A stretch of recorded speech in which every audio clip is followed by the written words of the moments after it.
अस्सलाम वालेकुम dear students. आज चैप्टर नंबर 6 स्टार्ट करा रहा हूँ मैं आप लोगों को। गर्ल्स के हवाले से और बॉयज़ के हवाले से थोड़ा सा इशू चल रहा था, क्योंकि ऑनलाइन लेक्चर हो रहे हैं। गर्ल्स ने वो 6 चैप्टर ट्रिग्नोमेट्री के कर रखे हैं, जबकि जो बॉयज़ हैं उन्होंने 6 के 6 नहीं किए हुए। इसी वजह से दोनों क्लासेस को एक साथ चलाने के लिए, क्योंकि गर्ल्स अटेंड नहीं कर रही थी लेक्चर और बॉयज़ अटेंड कर रहे थे, और चंद एक बॉयज़ जो हैं वो भी अटेंड नहीं कर रहे थे। इस वजह से मैंने एक नया चैप्टर स्टार्ट कराया है। वो चैप्टर नंबर 6 है, उसको मैं करा रहा हूँ। दोनों क्लासेस ने ये वाला जो चैप्टर है ये नहीं किया हुआ। इस वजह से इस चैप्टर को स्टार्ट करने का असल मकसद ये है कि ताकि सारे बच्चे इसको करते रहें। दोबारा ये चैप्टर नहीं कराया जाएगा, ये मेरी बात याद रख लें।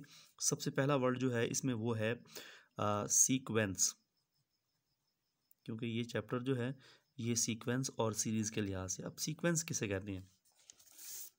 सीक्वेंस से मुराद ये होता है कि एक तरतीब हो। तरतीब मिसाल के तौर पे आपके पास एक वैल्यू लिखता हूँ 2 के बाद लिखता हूँ 5 के बाद 8 के बाद 11 के बाद 14 और अप टू कंटिन्यू।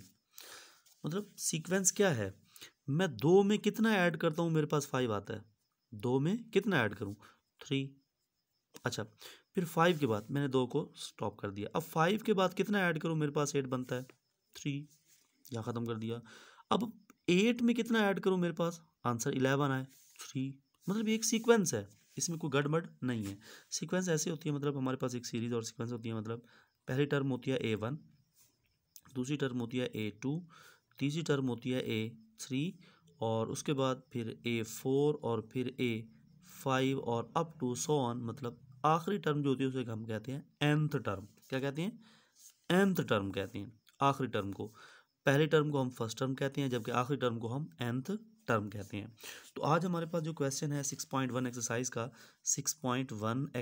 का, उसमें कहता है राइट द फर्स्ट 4 टर्म। मतलब राइट द फर्स्ट 4 टर्म, मतलब हमने पहली 4 टर्म लिखनी है। अब पहली 4 टर्म में कौन सी बनेगी? पहली बन गई A1, दूसरी बन गई A2, तीसरी बन गई A3 और चौथी बन गई A4। तो हमने ये 4 टर्में फाइंड करनी है हर पार्ट के लिहाज से। ठीक हो गया। अब यहाँ पे एक चीज़ तो मुझे सेम दिखाई दे रही है, जो A है ना, A ये वैसे का वैसे आ रहा है। ठीक हो गया। यहाँ मैंने लिखा है nth टर्म, तो मतलब ये सारे के सारे जो है ना, ये जो 1 है, ये 2 है, या ये 3 है, ये 4 है, ये सारे के सारे शो कर रहे हैं n को। nth टर्म मतलब A1, A2, A3 और अभी देखो ना यहाँ ये AN है, आखिरी टर्म को AN कहते हैं। तो मतलब ये जो 1, 2, 3 और 4 ये सारे के सारे हैं, ये हमारे पास किसको शो कर रहे हैं? n को। और हमने ये पहली 4 टर्में फाइंड आउट करनी है। मिसाल के तौर पे आपके पास पहला सवाल है, इसको आप ज़रा गौर से देखें। सवाल में एक पार्ट दे रखा है कि A1 जो है, मतलब AN जो है वो इक्वल है 2n-3 के। तो मतलब कहने का ये है कि हमने इस टर्म की 4 टर्में फाइंड, मतलब ये जो आपके पास एक इक्वेशन दे रखी है ना, तो कहता है इसमें से आपने 4 टर्में फाइंड करनी है।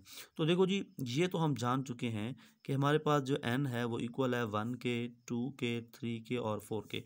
अगर वो कहता 5 के तो मैं यहाँ पे 5 लिख देता। अगर वो कहता 6 के, 6 टर्म फाइंड कर तो मैं यहाँ पे 6 तक लिख देता। अगर वो कहता 3 टर्म फाइंड कर तो मैं यहाँ पे 3 तक जाता। ओके हो गया। तो मतलब n हमें है पड़ा हमारे पास। हम सिंपल क्या करेंगे, हम यहाँ पुट करेंगे, हम लिखेंगे put n is equal to 1। इसे आप इक्वेशन नंबर A का नाम दे दें, इन इक्वेशन A। अब क्या करेंगे, आपके पास यहाँ पे A वैसे का वैसे आ जाएगा, n की जगह पे आ जाएगा 1 इज इक्वल टू 2, और n की जगह पे आ जाएगा 1, फिर माइनस का आपके पास 3 आ जाएगा। ओके हो गया। आप 2 को 1 के साथ मल्टीप्लाई करें तो आपके पास 2 आ जाएगा, माइनस का 3, तो आंसर आपके पास -1 आ गया। अब आपके पास जो A1 है वो इक्वल आ गया -1 के। फर्स्ट टर्म फाइंड आउट होगी। अब हम क्या फाइंड करते हैं, हम सेकेंड टर्म की तरफ चलते हैं। मतलब हमने 4 टर्म में फाइंड करनी है ना, तो यहाँ पर हम क्या करेंगे, put n is equal to, पहले मैंने क्या पुट किया था, 1 पुट किया था, अब मैं क्या पुट कर रहा हूँ, 2। कहाँ पर? In equation number A। वही आपके पास जो एक सीरीज थी उसी के अंदर पुट करेंगे। तो आपके पास A क्या आ जाएगा, A आ जाएगा आपके पास 2 इज इक्वल टू, क्योंकि 1 हम पुट कर चुके हैं, 2 आ जाएगा। फिर आपके पास 2 का 2, n की जगह पे आपके पास 2 आ जाएगा, फिर माइनस आपके पास 3 आ जाएगा। अगर मैं इसको कैलकुलेट करूँ 4 आ जाएगा, माइनस का आपके पास 3, तो आंसर आपके पास 1 आ गया। तो ये आपके पास दूसरी टर्म फाइंड आउट हो गई। सेम आप क्या करेंगे, आप थर्ड टर्म फाइंड करेंगे। तो n की जगह पे आप 3 पुट कर लेंगे, आपके पास 2 का 2 आ जाएगा, n की जगह पे आ जाएगा 3 और आगे माइनस का 3 खड़ा है। तो आपके पास इसका आंसर आ जाएगा, ये आ जाएगा 6। 6 में से अगर आप 3 को लेस करें तो 3 आंसर आता है, तो A3 भी आपके पास फाइंड आउट हो गया। सेम बाकी जो पार्ट्स हैं वो भी ऐसे के ऐसे ही हैं। मतलब आपने क्या करना है, जस्ट सिंपल एक और क्वेश्चन लेता हूँ आपके सामने। मिसाल के तौर पे आपके पास एक क्वेश्चन खड़ा है और वो क्वेश्चन है आपके पास an इज इक्वल टू है -1 की पावर आपके पास है n और इधर आपके पास है 2n-3। अब हमने ना इसमें फर्स्ट 4 टर्म फाइंड करनी है। कितनी टर्म फाइंड करनी है? हमने फर्स्ट 4 टर्म में A1 A2 A3 and A4 ये हमने टर्म में फाइंड करनी है। तो क्लियर नज़र आ रहा है। फर्स्ट टर्म के लिए हमारे पास n की जगह पे क्या पुट करना पड़ेगा 1, फिर सेकंड टर्म के लिए हमारे पास 2 पुट करना पड़ेगा, थर्ड के लिए 3 और फोर्थ के लिए 4। तो ये हमारे पास असल में ये सवाल था। तो मैं यहाँ पे पुट करता हूँ, मेरे पास अगर 1 मालूम करूँ तो यहाँ 1 पुट करता हूँ। जहाँ पर भी इस क्वेश्चन के अंदर मुझे n मिलेगा उसकी जगह पर मैं 1 पुट करता जाऊँगा। अब देखिए माइनस का आपके पास 1 है और इसकी पावर आ जाएगी 1। इधर आपके पास 2 का 2 आ जाएगा और n की जगह पे आपके पास 1, फिर माइनस का आपके पास 3। इसको क्लोज कर लेते हैं और सिंपल इसको हम कैलकुलेट कर लेते हैं। -1 को 1 टाइम लिखें तो -1 ही आएगा, कोई फ़र्क नहीं पड़ेगा इसके ऊपर। यह आ जाएगा 2 और नफ़ी का आ जाएगा 3। आपके पास A1 जो है वो इक्वल आ जाएगा -1 और अगर 3 में से 2 को लेस करूँ तो -1 ही आ जाता है। तो A1 इज इक्वल टू 1 के आ जाएगा, क्योंकि माइनस माइनस प्लस हो जाएगा, 1 को 1 के साथ मल्टीप्लाई करेंगे तो आंसर 1 आ जाएगा। अब हमारे पास A1 आ गया। अब हम A2 फाइंड करते हैं। तो हमने n की जगह पे क्या पुट करना है 2। जहाँ पर भी मुझे n मिलेगा उसकी जगह पे मैं 2 पुट करता जाऊँगा। -1 की पावर आपके पास 2 आ जाएगा, फिर आपके पास आ जाएगा 2 और n की जगह पे 2 आ जाएगा और माइनस का आपके पास 3 खड़ा है। आगे चलते हैं। आपके पास A2 इज इक्वल टू, अब इसका मतलब है -1 को 2 टाइम में मल्टीप्लाई करें। तो -1 को 2 टाइम में कैसे मल्टीप्लाई करते हैं? ऐसे, मतलब इस -1 को 2 बार लेके ज़रब करें, -1 प्लस और 1 का 1 आ जाएगा। ठीक हो गया। ये आ जाएगा आपके पास 4 और माइनस का आपके पास 3। तो हमारे पास A2 जो है इक्वल आ जाएगा, अगर मैं 4 में से 3 लेस कर लूँ 1 आ जाएगा। 1 को 1 के साथ मल्टीप्लाई करें तो आपके पास इसका आंसर भी 1 आ गया।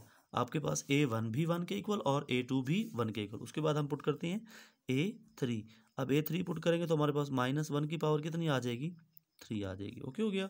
आपके पास 2 का 2 आ जाएगा और n की जगह पे हम क्या पुट करेंगे 3 और आगे माइनस का 3 पहले से खड़ा है। -1 को 3 टाइम मल्टीप्लाई करेंगे तो आंसर तो -1 ही आएगा। उसके बाद ये हो जाएगा 6 में से अगर मैं 3 लेस करूँ तो 3 आ जाएगा, इसको मल्टीप्लाई करूँ तो माइनस का 3। अब आपके पास A3 जो है वो इक्वल आ गया -3 के। सेम अब हम क्या करेंगे A4 भी फाइंड करेंगे। तो आपके पास A4 इज इक्वल टू आ जाएगा -1 की पावर आपके पास 4, इधर आपके पास 2, n की जगह पे आ जाएगा आपके पास 4 और माइनस का 3 आ गया। ओके हो गया। -1 को 4 टाइम में लिखें तो +1 आ जाएगा और ये हो जाएगा आपके पास 8 में 3 को लेस करें तो मेरे पास आपके पास 5 आ जाएगा। 5 को 1 के साथ मल्टीप्लाई करेंगे तो 5 आपके पास A4, तो A4 आपके पास 5 के इक्वल आ गया। तो हम कहेंगे रिक्वायर्ड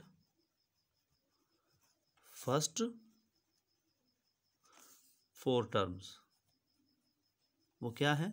वो हमारे पास है 1, फिर 1, उसके बाद हमारे पास है -3 और फिर हमारे पास है 5। ये हमारा क्वेश्चन है। इस सवाल के जितने भी पार्ट्स हैं वो सारे का सारे ऐसे हैं। इंशाल्लाह हम नेक्स्ट कल हम इसका सेकंड क्वेश्चन करेंगे। ठीक हो गया बच्चों? इसको आपने करना है लाजमी तौर पे।